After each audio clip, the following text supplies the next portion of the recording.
राजा का दरबार भव्य और शाही था, जहां हर चीज चमक रही थी, लेकिन उसकी आंखों में एक अजीब सी हवस और क्रूरता की झलक थी, जो उसकी मुद्रा से साफ झलकती थी। राजा का चेहरा कठोर था, जैसे उसके अंदर एक गहरी घृणा और लालच की आग जल रही हो। किसी समय की बात है, एक विशाल साम्राज्य में राजा विक्रम सिंह का शासन था। राजा बहुत ही हवसी और क्रूर था। वो अपनी इच्छाओं को पूरा करने के लिए किसी भी हद तक जा सकता था। उसकी क्रूरता इतनी थी कि उसके महल में आने वाली हर स्त्री या तो उसकी हवस का शिकार होती या फिर मौत को गले लगाती। प्रजा भयभीत थी, मंत्रीगण असहाय थे और राज्य में अराजकता का माहौल था। एक दिन एक वृद्ध संत राजा के दरबार में आए। उन्होंने राजा को देखते ही कहा, राजन, तुम्हारे पापों का घड़ा भर चुका है।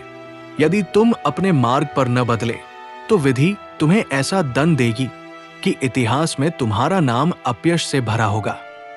राजा ने ठहाका लगाकर कहा, मुझे कोई दंड नहीं दे सकता। मैं इस राज्य का स्वामी हूं, मेरी इच्छा ही न्याय है। संत मुस्कुराए और बोले, देखना, जब न्याय का पहिया घूमेगा तो तुम्हारी हवस ही तुम्हारी मौत का कारण बनेगी। कुछ ही दिनों बाद राजा को एक सुंदर स्त्री के बारे में पता चला, जिसका नाम सौम्या था। वो एक निर्धन ब्राह्मण की पुत्री थी, लेकिन उसकी सुंदरता अपूर्व थी। राजा ने सैनिकों को भेजकर उसे महल में बुलवा लिया।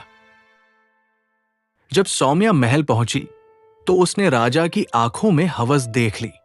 वो समझ गई कि यदि उसने कोई चतुराई न दिखाई तो वो भी बाकी स्त्रियों की तरह बलिदान हो जाएगी।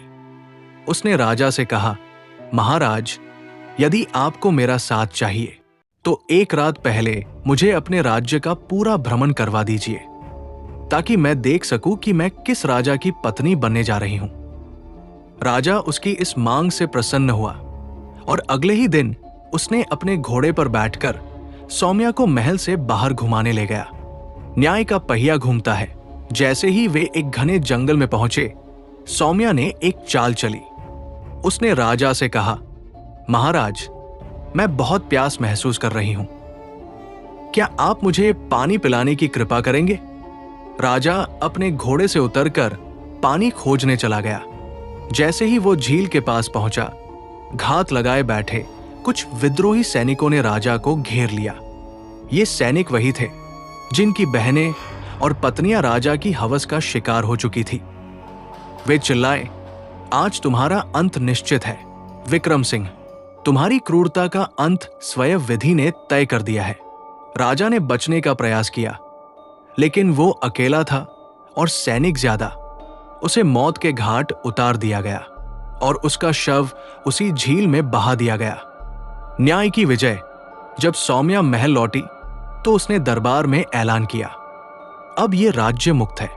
अब यहां का शासन जनता के हाथ में होगा।